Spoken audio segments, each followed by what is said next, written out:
Before I was involved in the school, the board had really significant student discipline issues and achievement wasn't moving at all. I guess, for want of a better word, we had a poverty of spirit right across our community. So with the threat of closure, there was uncertainty amongst staff, uncertainty amongst kids. Our community sort of weren't sure of the future. It was amazing how many people came out of the woodwork to support a school that was as small as this staying open. Part of the problem that had happened was the belief in student ability to achieve had gone. All they knew was bad behaviour. You met Pucky, get out, you know, and that was a terrible thing.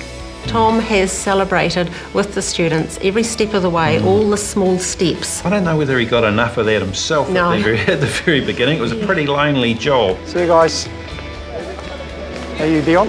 Good. He questioned every system, every way that the school operated and asked, well, why not? I remember the time he said to me, we're not going to finish school at the same time as all other secondary schools. We'll finish school when the students have got their credits. Yes. And students were coming back after exams to have more teaching and more time so that they got the credits. And it illustrates a school designed around learning. And knowing that when they came here, they were safe, they were going to be cared for, nurtured and respected. I came from a school from like 1,200 students and I only knew my teachers that I had like classes with. I didn't know anyone else. As soon as I came here, they recognised me for my leadership and they sent me to leadership camps. The teachers actually take the time to get to know you. Remember when that building course started, like building that first house here, and the students, I mean, they weren't the cream. Some of them were the biggest rat bags out. But they didn't even turn up to school every day. But because it was purposeful, because the teacher who was doing that, Bill, has such good relationships with those students. Get your sword down right there. You're right side of the line. Is that your mark? Yeah. They were able to use that context to get those students to realise that literacy and numeracy was going to be really important. That's right. Yes, well done. A few of the staff members, one who's been here for 30 years, recently said to me it's been the most enjoyable part of his teaching career. Not only about him being able to give respect to the young people, but getting it back. Post 2008, which is a really big shift to emphasise clarity in learning, the caring relationship, high expectations of the kids, and the results speak for themselves. We actually spent the best part of that time identifying that motto. Kia manawanui, be of courageous, big-hearted. Compassionate.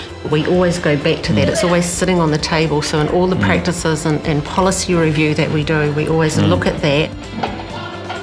So one of the big things that we did was trying to link to our own stories. A lot of these carvings were pou whakarai that went around the outside of the fence line. They were held together with bits of number 8 wire. They had things poking in and out that shouldn't have been, seen that way. And so we've worked hard with our kaumātua to the point where we now have 9 on this wall. As the kids come in, they're actually walking on the shoulders of their ancestors, of their tipuna. All of the carvings have got local stories and local heroes. We'll go out and we'll learn about these ancestors and the deeds that they did and make those connections with our kids. And I think that's the sense of our kids have got now back home in the streets over in the block. Yes. Hey, yes. our old people are there, so. there's the faces there. That's why we're getting a better result here. I think just for our kids to know that their parents are backing them and involved in the school. It's pretty inclusive. I mean, I don't know the hackers and stuff, but I still sort of, do the little. I'm very proud of the school, the fact that I'm an ex-student, having a second generation of my son, attending. I want it to be a generational thing, I see families in here that I used to go to school with, their children are attending. The teachers, you can just go up and have a good convo with them, they're comfortable to talk to, help you out, they take out their time just to help you. Oh, it's awesome. I just love the school.